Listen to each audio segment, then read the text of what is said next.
인종차별을 겪었다는 걸 좀 서름을 좀 토로를 했어요. 네, TV에 나와가지고 이제 얘기를 했는데요. 그때 당시에 사실은 다 이제 백인들이 피겨 그 댄스를 했기 그렇죠. 때문에 네. 홀로 이제 아시아 선수였고 굉장히 좀 분위기가 안 좋았다 그래요. 그러니까 다른 선수들 같은 경우에 이제 연습을 하다가 부딪히면 그냥 이렇게 다 좋게 넘어가는데 본인에게 굉장히 이제 차가웠다라고 얘기를 하면서 근데 그런 분위기가 바뀐 것이 바로 이제 김연아 선수가 등장을 하면서 본인에게 굉장히 우호적이고 굉장히 싸늘했던 선수들도 그 민유라 선수에게 먼저 다가와서 뭐 커피를 사준다든지 이렇게 먹을 걸 챙겨주면서 굉장히 이제 살갑게 대했다 그래요. 그래서 민유라 선수가 어제 이렇게 저도 방송을 보니까 김연아 선수에 대한 그 팬심을 굉장히 많이 드러내더라고요.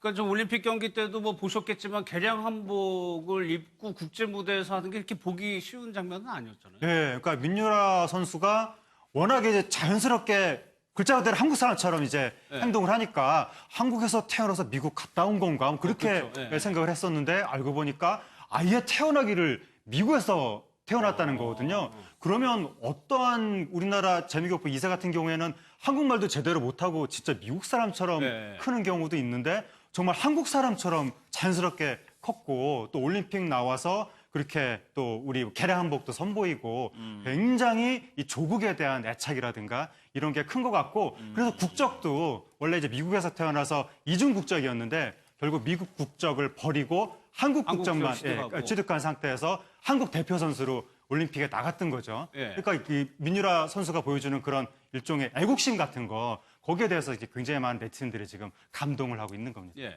네, 양 변호사님 말씀하신 김연아 선수가 참 많은 거를 해내. 인종차별이라는 게 넘기 쉬운 벽이 아닌데 그게 한 번에 이렇게 없어졌다는 거잖아요. 그렇죠. 이제 피겨 퀸이잖아요. 그래서 예. 우리가 스포츠에서 어떤 그런 유상 이런 것들이 사실은 엄청나게 효과가 있다는 거죠. 국위 선양에 있어서. 그래서 우리가 뭐 예를 들어서 88 올림픽 그 자체가 우리나라를 외국에서 알리게 되는 가장 최고의 어떤 변곡점이 되었을 뿐만 네. 아니라 그런 것을 인식하게 되면 대우가 달라지는 거예요. 근데 김연아 선수 같은 경우는 굉장히 어떤 비교할 수 없는 그런 카리스마와 그다음에 그 선수로서 굉장히 최고의 그런 기량을 보여줬기 때문에 그럼 결국 그러면 김연아 선수가 어디 사람이지? 코리아야?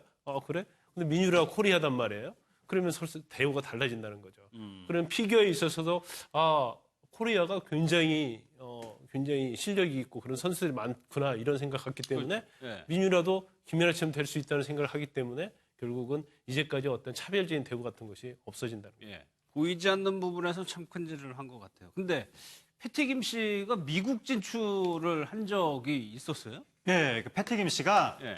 이 해방 이후에 대한민국에서 최초로 일본에서 초청받은 한국 가수인데 일단 그래서 일본에서 활동을 했고 그다음에 동남아 공연도 하고 그래서 아시아에서 이룰 거를 다 이룬 거죠. 그러니까 이제 아시아에서는 내가 더 할 게 없다라고 해가지고 미국 진출을 또 해서 라스베가스에서 이제 활동을 하다가 나중에 미국 공중파에까지 진출을 했었는데 그때가 1960년대 초반이었던 거죠. 1960년대 초반이면 미국이 한참 막 인종차별 문제가 사회 문제가 되던 무렵이고 흑백 분리가 너무나 요즘은 흑백 분리하면 큰일 나는데 그때 그 당시만 하더라도 인종 분리를 너무나 당연하게 하던 시절이었기 때문에 이제 패티김 씨가 아시아인으로서 미국에서 활동을 하면서 여러 가지 인종차별을 당했다. 화장실도 그때는 이제 인종별 화장실이 분리가 돼 있어. 백인 화장실, 처음 들었네요. 흑인 화장실 막 이런 식인데 아시아인 화장실은 없으니까 어디를 가야 되느냐. 그래서 백인 화장실 가면 또 사람들이 왜 눈총 보내는 거 있잖아요. 사람들이 나한테 막 눈총을 보내더라. 아시아인을 거의 원숭이 취급하더라.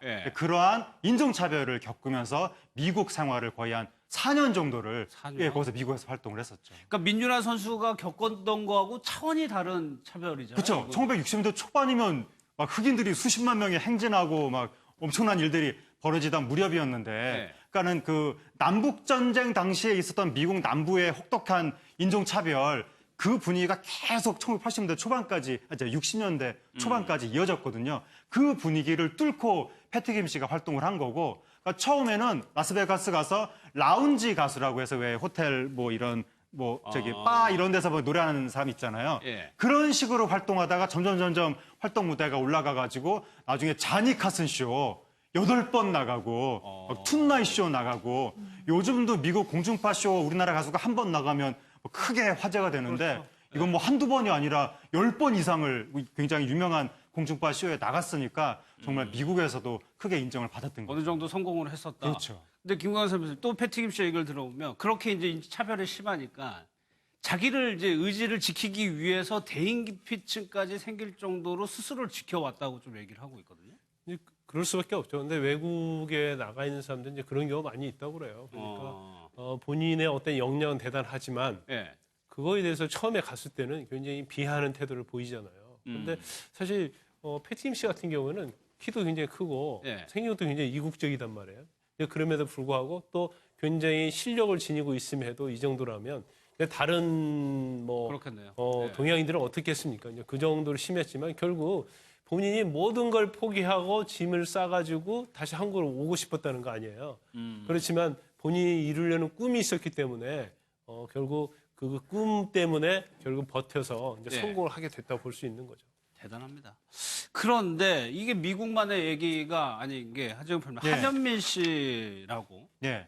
겉모습만 보기에는 뭐 흑인으로 보여요. 예. 근데 순수 한국 사람인데 한국 땅에서 차별을 당했다는 거 아니에요? 예. 그러니까 이제 한현민 군이 지금 18살인데 작년에 미국 타임지 선정 세계에서 가장 영향력 있는 10대 30인 중에 한 명으로 꼽힐 정도로 우리나라에서보다 국제적으로 먼저 이제 인정을 받았고 이제 우리나라에서 그 아버지가 나이지리아 분이거든요. 나이지리아. 예, 그렇게 해서 흑인 혼혈로 태어나서 이태원에서 길거리 캐스팅이 돼가지고 모델이 됐는데 예. 모델로 이제 돼가지고 타임즈에서 인정받기 전까지는 우리나라에서는 이제 차별을 받은 거죠. 그러니까 한현민 군이 혼혈은 혼혈인데 굉장히 외형이 흑인에 가까운 외형이고 특히 머리 모양이 우리 옛날에 70년대 흑인들 펑크 뮤지션 네. 사진 보면 이렇게 머리 띄운 거. 부풀어 오르는 느낌 있잖아요. 그 느낌의 곱슬머리거든요. 그러니까 어렸을 때부터 엄청나게 튀었겠죠. 그러니까 그 이 유치원에서도 보면 이 친구들 엄마들이 쟤랑 놀지 말라고 막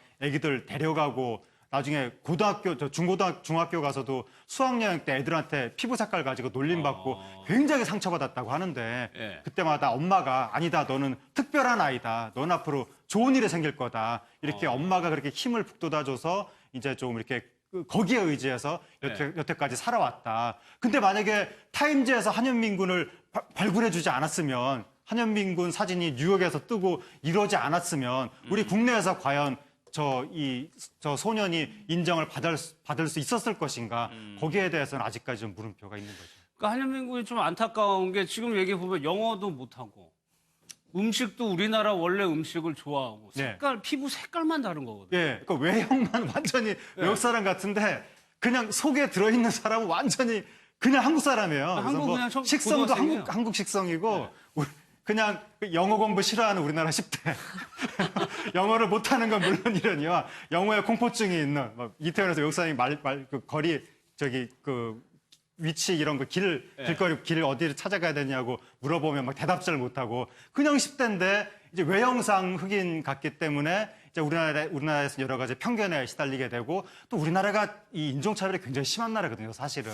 예. 미국과 같은 그런 뭐 총기가 사고가 나고 그런 건 아니지만 어쨌든 우리나라도 굉장히 심한 나라라서 한현민 군이 이제 고생을 많이 했고 이제 다행히 요즘은 세계적으로 유명한 사람이 되니까 우리나라에서 인정도 받고 이제 영어 공부도 시작했다고 하는데 이렇게 세계적으로 인정받지 않아도 그냥 평범한 우리 이웃이라 하더라도 요즘에 다문화 가족 굉장히 많은데 그분들을 좀 관대하게 좀 평등하게 대해주는 그런 문화가 확립이 돼야 될 것 같습니다. 그러니까 재밌는 게 아버지하고 대화가 잘 안 된다고. 예, 아버지가 나이지리아 분이고 영어를 쓰시는데 한현민 군은 어렸을 때 엄마하고 한국말로만 대화를 해가지고 아버지랑은 직접적으로 요즘도 소통하기가 어렵고 어머니가 중간에서 통역을 해줘야 아버지랑 대화도 된다고 하는데 근데 이제는 한현민 군은 활동 무대가 막 파리, 뭐 뉴욕 이렇게 넓혀졌기 때문에 조만간 영어도 다 배워가지고 아버지랑 대화가 가능해질 것 같습니다. 알겠습니다.